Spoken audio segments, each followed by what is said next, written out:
impersonal spiritual force.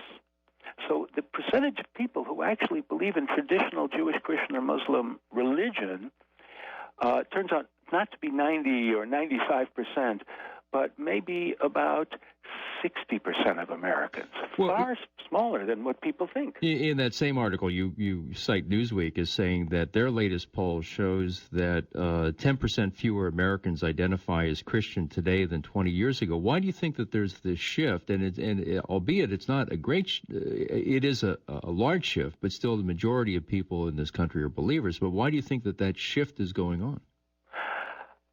Main reason, I would say, is the presence of all sorts of new minorities coming into the country, some very religious, but some with beliefs very different than our own starting points. So there's much greater diversity of beliefs in the society than there were 25 or 30 years ago. That's the first thing. And the second thing is that there are far more people who are going to college and universities and having graduate education. And those forms of education are decisive for people slipping away from traditional religious beliefs.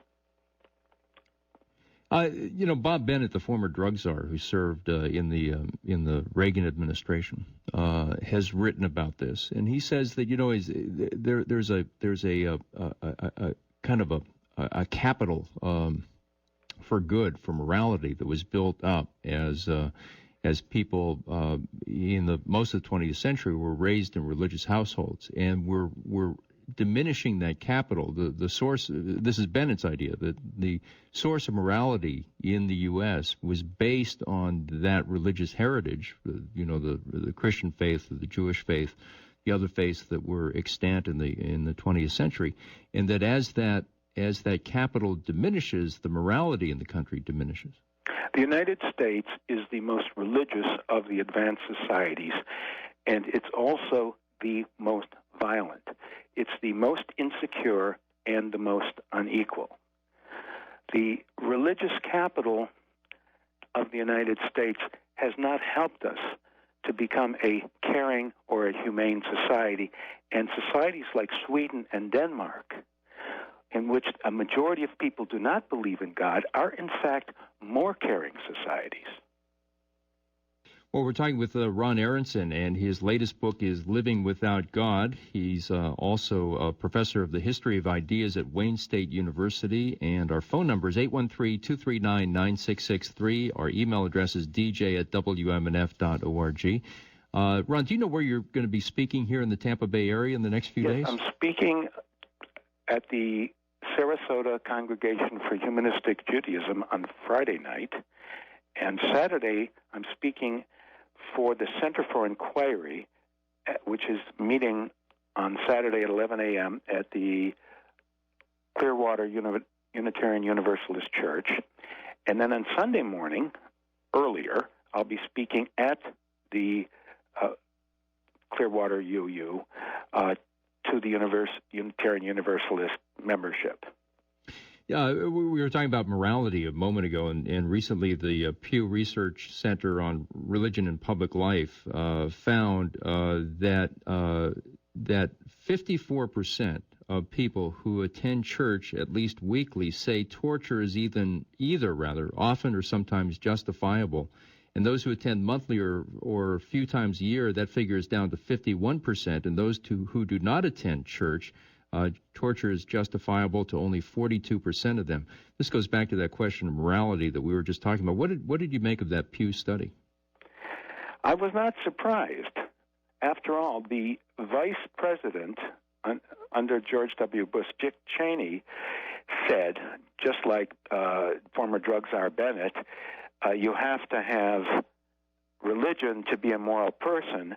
And now Cheney is running around the country selling the torture practice of the previous administration. Sometimes religion allows people to justify things that's totally unjustifiable.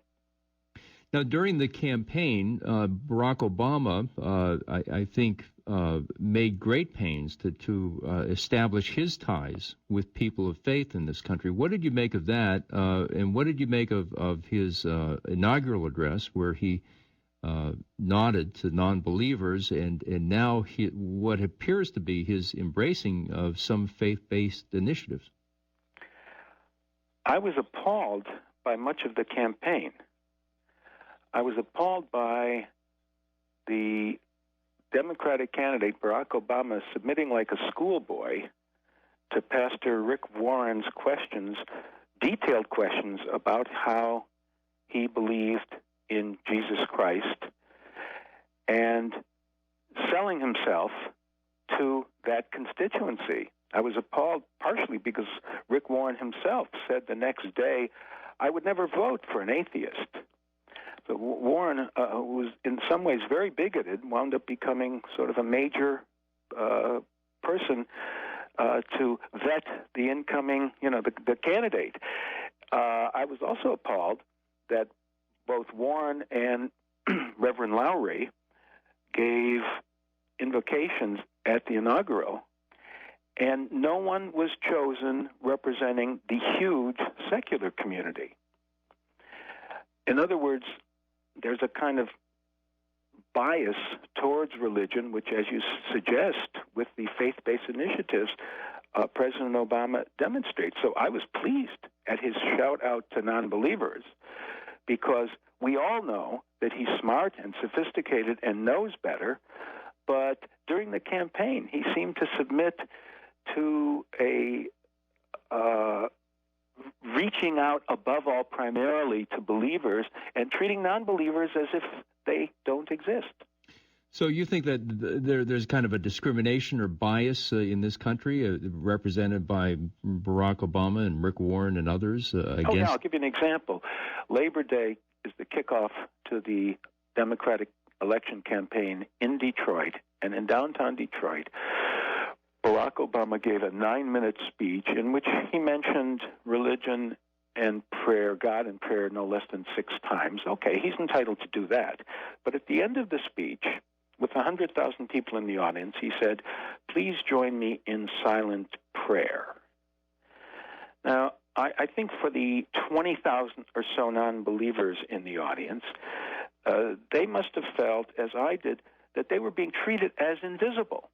And that's how the Democratic campaign treated non-believers up to Inauguration Day. But could you say that it was smart on the part of the Democrats to reach out to people of faith, given the impression that churchgoers had abandoned the Democratic Party in the last 2 or 3 national elections?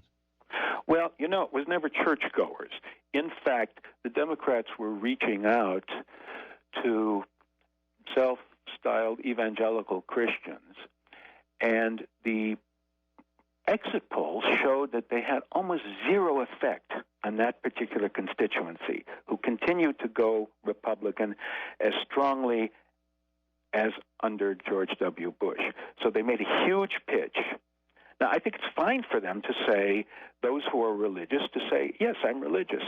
But it's really important that America be a multicultural society. If people are religious, let them feel free to present that publicly or in every other way. But they should also know that huge numbers of Americans are not religious at all, or are not traditionally religious, and should not be treated as if we're invisible.